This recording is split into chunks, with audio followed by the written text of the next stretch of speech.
Assalamualaikum warahmatullahi wabarakatuh. Alhamdulillahirabbil alamin wassalatu wassalamu ala sayyidil mursalin wa ala alihi wa sahbihi ajma'in. Qala rabbi ishrah li sadri wa yassir li amri wahlul 'uqdatam min lisani yafqahu qawli.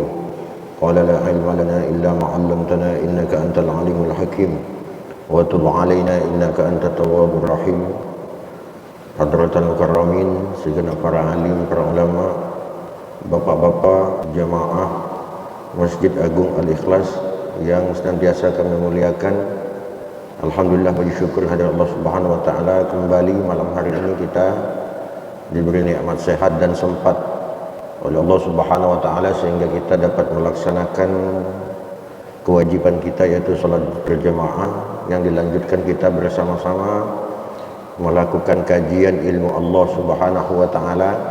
Mudah-mudahan dari Bapak berangkat sampai nanti kembali ke rumah masing-masing, semuanya dicatat oleh Allah sebagai kebaikan. Amin ya rabbal alamin.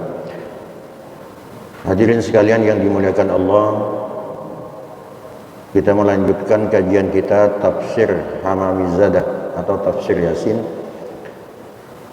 Pertemuan sebelumnya kita telah membahas ayat yang ke-36. Ada 3 poin di situ yang kita bahas tafsirnya, yaitu mimma tumbitul ardu wa min anfusihim dan wa mimma la ya'lamun. Di dalam kupasan sebelumnya kita telah membahas tentang sekelompok kaum yang ada di Jabal Qaf, yang merupakan kaum itu adalah kaumnya Nabi Musa alaihi salatu wassalam, yang kemudian pada akhirnya dia menjadi makhluk gaib yang tidak nampak oleh manusia biasa seperti kita, yang ditemui oleh Rasulullah sallallahu alaihi wasallam pada saat mi'rajnya beliau. Jadi ada keanehan-keanehan dari penduduk Jabal Qaf ini.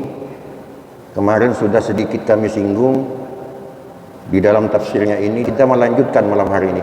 Qala an-nabiyyu alaihi salatu wassalam, Rasul sallallahu alaihi wasallam bersabda, ra'aitu buyutahum bila babin. Saya melihat rumah-rumah penduduk Jabal Qaf ini bila babin, tanpa pintu. Jadi kalau kita, rumah-rumah kita itu ada pintunya, tapi kalau penduduk Jabal Qaf ini tidak ada pintunya rupanya. Wa sa'altu an sababihi. Melihat keanehan ini, Rasulullah kemudian bertanya, apa sebabnya mereka kalau buat rumah kenapa tidak ada pintunya? Faqalu, kemudian mereka menjawab, nahnu la nakhafu ba'dana am ba'din. Ketahuilah hai Rasulullah bahwa kami ini tidak khawatir terhadap sebagian kami kepada sebagian yang lain. Jadi tidak ada rasa takut meskipun rumahnya tidak ada pintunya untuk dicuri atau apa, tidak. Karena merupanya orang ini adalah kaum ini kaum orang-orang yang jujur, yang tidak mau mengambil hak orang lain, bahkan saling menjaga mereka ini. Itu alasannya kenapa rumah mereka itu tak dibuatkan pintu. Tsumma qala alaihi salatu wassalam, ra'aitu jidara buyutihim mustawiyatan.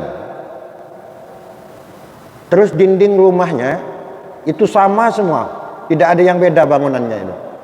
Jadi bentuk bangunan rumahnya itu sama semua. Itu biasanya rumah yang ada yang sama itu kan, kalau rumah transmigrasi atau rumah BTN itu kan mirip, sama semua. Jadi rumah mereka seperti itu, sama, tidak ada yang beda, merata semua, mustawiyah.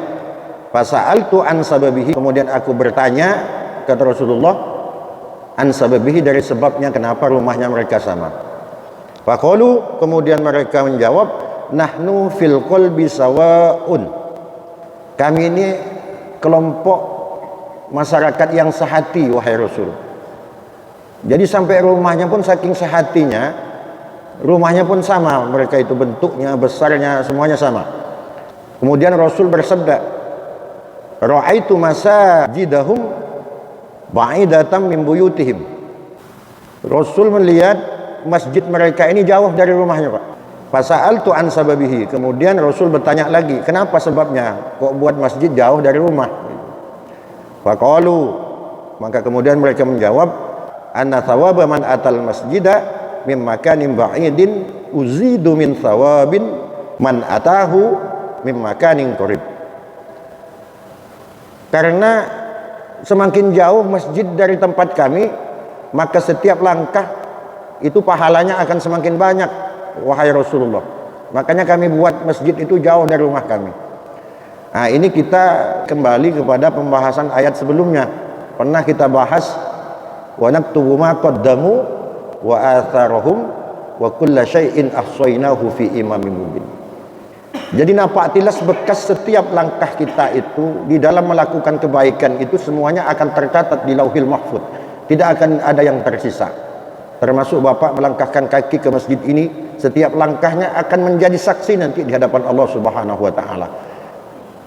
Kopiah yang Bapak pakai, sorban yang Bapak bawa, baju yang Bapak pakai, sarung, semuanya aksesoris yang kita pakai untuk melakukan ibadah itu juga akan menjadi persaksian di hadapan Allah Subhanahu wa taala semuanya.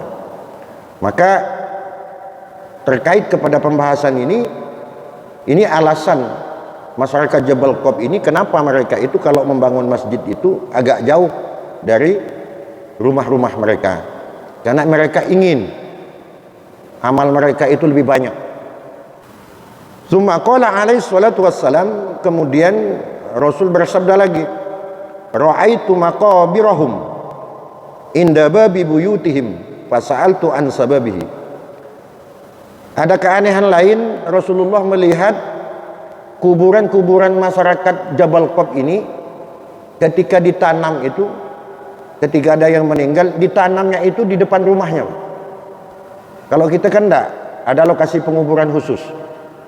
Tapi kalau masyarakat Jabal Qub ini justru ditanam di depan rumah dia. Ditanya oleh Rasul, kenapa? Apa sebabnya kok bisa mereka itu menjadikan kuburan di depan rumah mereka?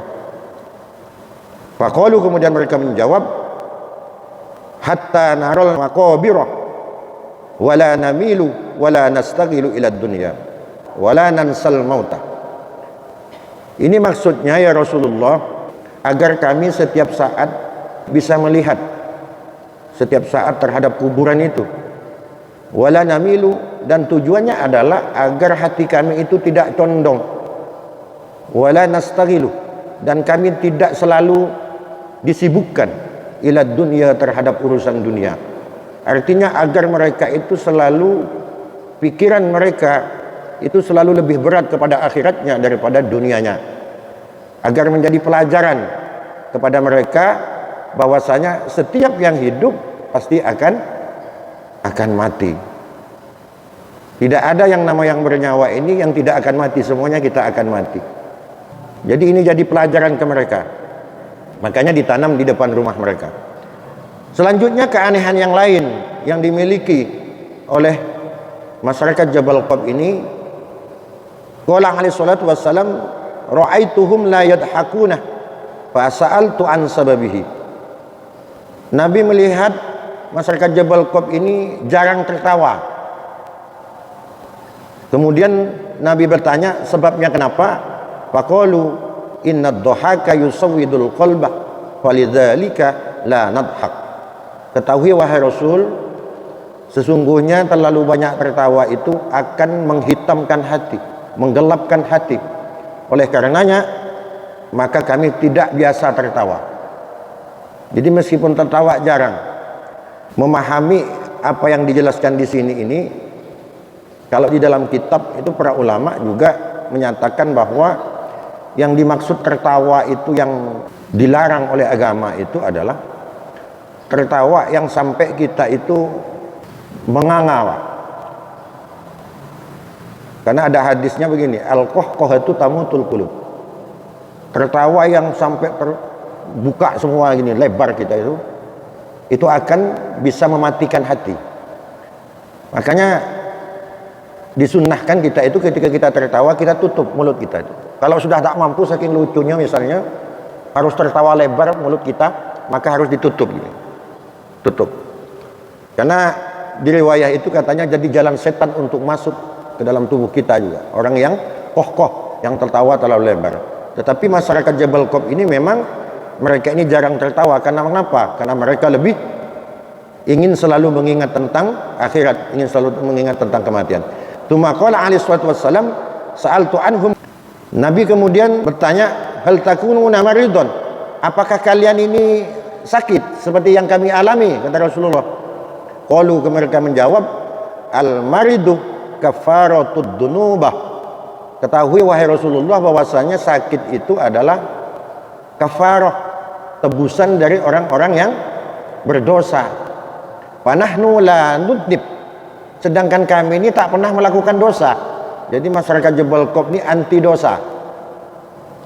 Rupanya kita yang kadang-kadang diuji oleh Allah Subhanahu wa taala dengan sakit, itu penyebabnya adalah karena perbuatan dosa yang kita lakukan kepada Allah Subhanahu wa taala. Seandainya kita manusia ini bisa menghindari perbuatan dosa, maka niscaya kita akan selalu sehat. Karena junjungan kita Nabi besar Muhammad sallallahu alaihi wasallam itu tidak pernah sakit. Tidak pernah sakit. Karena memang beliau tidak pernah melakukan dosa. Tetapi bagi kita yang sakit, ketika kita sabar menghadapi sakit kita, ikhlas menerima terhadap sakit yang diujikan oleh Allah kepada kita ini, yang tentunya kita juga dengan ikhtiar berobat, maka sakit kita itu akan menjadi penebus-penebus dosa kita. Tapi bukan berarti kemudian ketika kita sakit kita diamkan. Ikhtiar itu wajib, karena ikhtiar di dalam agama juga itu diperintahkan. Jadi masyarakat Jabal Qub ini tidak pernah sakit, karena sakit itu adalah disebabkan oleh perbuatan dosa yang kita lakukan kepada Allah. Karena mereka tak melakukan dosa, makanya mereka tidak sakit. Selanjutnya, tsumma qala alaihi salatu wassalam, sa'altu anhum hal tazra'una? Apakah mereka ini bercocok tanam? Qalu na'am. Iya, ya Rasul, kami juga bercocok tanam. Nazra'u wa nusallimu ilallahi ila waqtil hasadi. Kami itu kalau bercocok tanam, kata masyarakat Jabal Qub ini, setelah kami menanam, kemudian kami tinggalkan apa yang kami tanam itu. Wa nusallim ilallahi ila waqtil hasad. Dan kami pasrah kepada Allah sampai masa panen. Jadi tidak lagi menggurun rumputnya, tidak lagi mupuk, pokoknya udah ditanam, tinggal nunggu panen. Fa idza kana waqtul hasadi panadhabu bil ittifaq. Ketika telah sampai waktunya panen, kami ini secara bersama-sama berangkat, wa najma'u fi makanin wahidin, dan kami ini berkumpul pada satu tempat, wa na'ti minhu qadra ma yahtaju ilaihi wa nakhlal baqi hunaka. Kemudian kami datang setelah berkumpul pada satu tempat itu, dan kami mengambil sekedar apa yang kami butuhkan dari hasil pertanian itu, wa nakhlal baqi, dan kemudian kami menyimpan sisanya. Rupanya di zaman masyarakat Jabal Qub ini sudah ada, Pak, antisipasi untuk menghadapi musim-musim paceklik dan sebagainya. Yang mereka butuhkan mereka makan, sisanya mereka simpan.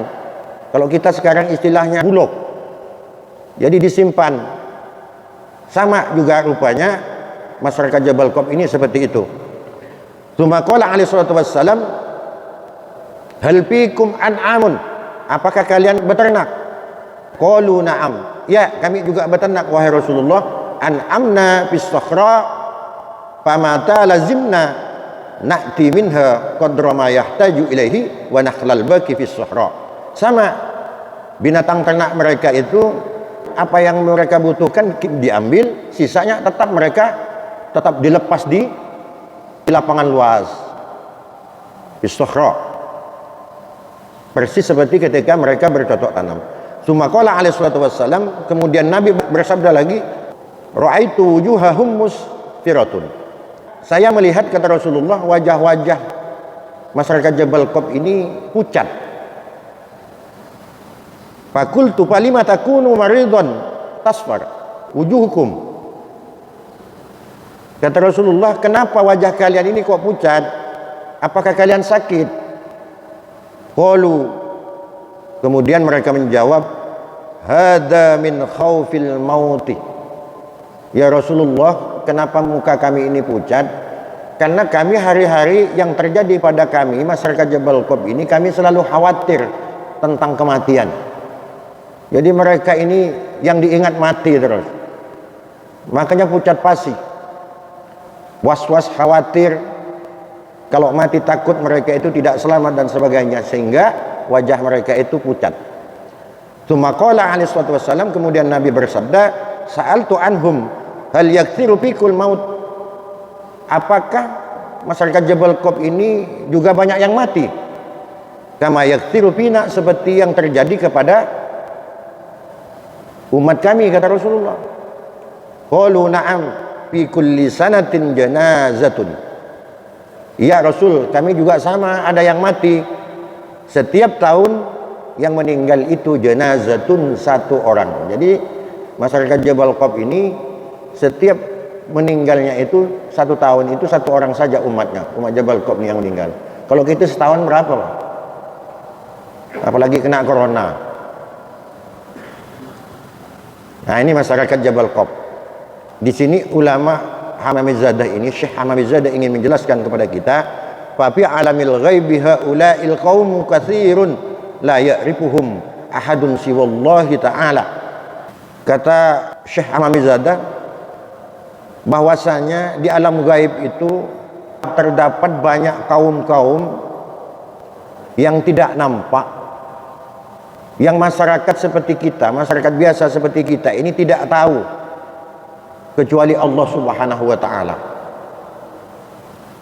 Bahwasanya makhluk yang diciptakan Allah ini, ada makhluk yang nampak, yang kelihatan seperti kita manusia, ada makhluk gaib yang diciptakan Allah itu yang tidak nampak. Tidak hanya masyarakat Jabal Qub ini, tetapi juga makhluk-makhluk yang lain itu banyak. Kata Syekh Hamamizadah ini, yang diciptakan Allah yang ternyata kita itu tidak bisa melihat terhadap mereka dalam kehidupan mereka kecuali orang-orang tertentu dan Allah Subhanahu wa ta'ala. Wa fi tafsir Syekh, dan di dalam tafsirnya Syekh Hamamizadah ini, inna fi alamil ghaibi, sesungguhnya di alam gaib ini, ardan wa jibalan wa biharan wa arsyan wa kursiyan wa syamsan wa qamaran wa nujuman. Di alam gaib itu ternyata fasilitas yang disediakan Allah itu juga sama. Di alam gaib itu juga ada langitnya, ada buminya, ada gunungnya, ada lautnya, ada arasy, ada kursi, ada matahari, ada bulan, ada bintang.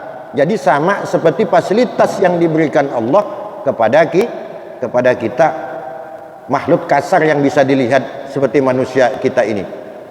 Ternyata sama. Wa hadzal alamu inda alamil ghaibi kal qatrati indal bahri. Dan di alam gaib itu juga sama. Ada hujan seperti yang terjadi kepada kita. Sama juga.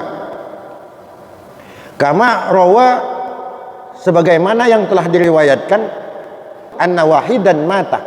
Ini ada riwayat di dalam sebuah hadis bahwasanya ada salah satu dari makhluk gaib ini meninggal. Wa shallan nabiyyu, kemudian Nabi sallallahu alaihi wasallam ini ikut mensolatkan terhadap makhluk gaib yang meninggal ini. Wa dhahaba bi janazatihi ila qabrihi, bahkan sampai Rasulullah sallallahu alaihi wasallam ini mengantarkan terhadap jenazah itu setelah mensolatkan ke kuburannya. Wa dufina, dan sampai jenazah dari makhluk gaib ini dimakamkan. Rasulullah ikut. Ini pernah kejadian seperti ini. Faraja'a ila baitihi, kemudian Rasulullah sallallahu alaihi wasallam setelah selesai mengkifayahkan makhluk gaib ini, kemudian kembali ke rumahnya. Setelah sampai di rumah, faqamat Aisyah radhiyallahu taala, berdiri Siti Aisyah istri beliau ini mendekat ke beliau, wa masat biyadiha, kemudian Siti Aisyah ini menyentuh dengan tangan Siti Aisyah imamatan Nabi alaihi salatu wassalam, ke sorban Nabi sallallahu alaihi wasallam. Wa qalat, Dan kemudian Sayyidatina Aisyah ini berkata, ya ajaba balad imamatuka, heran, menakjubkan, terheran-heran Siti Aisyah ini. Kemudian berkata, surban Rasulullah ini basah, wa thawbuka minal matori, dan bajumu juga basah, terkena hujan. Wa fi dalikal yaum, dan pada saat itu, pada hari itu, laisa fihi matarun, di rumah Nabi ini dan sekitarnya itu tidak ada hujan, tapi kok bisa surban Rasul bajunya juga basah setelah disentuh oleh Siti Aisyah itu. Fa'aliman Nabiyyu alaihi salatu wassalam, melihat komentarnya istrinya Siti Aisyah ini, kemudian Rasul kemudian paham, mengerti, ternyata Siti Aisyah ini rupanya dibukakan hijab oleh Allah Subhanahu wa taala sehingga bisa melihat baju Rasulullah yang sedang keadaan basah, yang basahnya saat hujan ketika memakamkan dan mensolatkan makhluk gaib yang dilakukan oleh Rasulullah itu. Kemudian apa kata Rasulullah? Ma taghattaiti bi ra'syiki, apa yang kau pikirkan Aisyah ketika melihat aku, sorbanku, bajuku basah seperti ini? Qalat, kemudian Siti Aisyah menjawab, taghattaitu ra'si biridaika, aku memikirkan jubahmu ini Rasul, bajumu ini, kok bisa basah dengan surbanmu ini, padahal di sini kan tidak ada hujan, kok tiba-tiba basah. Wa qala alaihi salatu wassalam, kemudian Nabi bersabda, ya Aisyah, wahai Aisyah, dzalika rida'u, adapun jubah itu, qad rafa'ah an basariki, sesungguhnya Allah telah mengangkat dari pandanganmu itu, al-hijabu, apa hijab, jadi penghalang hijab itu diangkat oleh Allah, ya Aisyah. Fara'aita matar alamil ghaibi, kemudian Allah berkenan untuk menganugerahkan kepadamu sehingga kamu bisa melihat kejadian yang terjadi pada alam gaib. Jadi rupanya hujan itu didapat oleh Rasulullah itu ketika di alam gaib menguburkan makhluk gaib itu, dan Allah berkenan kepada Siti Aisyah itu membuka hijab sehingga Siti Aisyah itu bisa melihat kejadian yang terjadi yang dialami oleh Rasulullah ketika di alam gaib itu. Wa qala alaihi salatu wassalam, kemudian Nabi sallallahu alaihi wasallam bersabda, ya Aisyah, wahai Aisyah, wa fi alamil ghaibi matarun, ketahuilah olehmu sesungguhnya di alam gaib itu juga ada hujan. Wa ghamamatun, di alam gaib juga ada awan. Wa syamsun, di alam gaib juga ada matahari. Wa qamarun, dan di alam gaib juga ada bulan. La yaraha, yang tidak akan pernah bisa melihat terhadap itu semua illal auliya'u, kecuali para wali-wali Allah, wassalihuna, dan orang-orang yang soleh.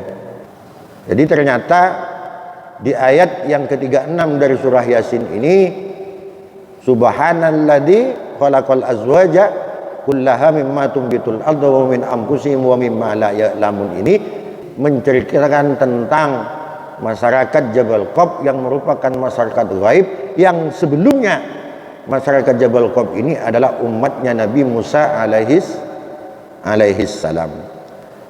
Wa qauluhu ta'ala, dan firman Allah yang mengatakan pada akhir ayat 36 itu, wa mimma la ya'lamun, yang dimaksud wa mimma la ya'lamun di sini adalah isyaratun ila hadhil madhkurati, adalah merupakan isyarah, merupakan pemberitahuan kepada kita bahwa yang dimaksud yang kita tidak paham itu adalah kita tidak paham kepada makhluk-makhluk Allah yang tidak nampak. Makanya untuk mempercayai kepada makhluk-makhluk gaib itu termasuk salah satu rukun iman yang wajib dipercayai oleh kita orang-orang Islam ini. Makhluk yang gaib ini bisa yang berupa juga makhluk manusia seperti kita, tetapi memang tidak dinampakkan oleh Allah. Bisa juga itu berupa makhluk dari jin, dari setan dan sebagainya.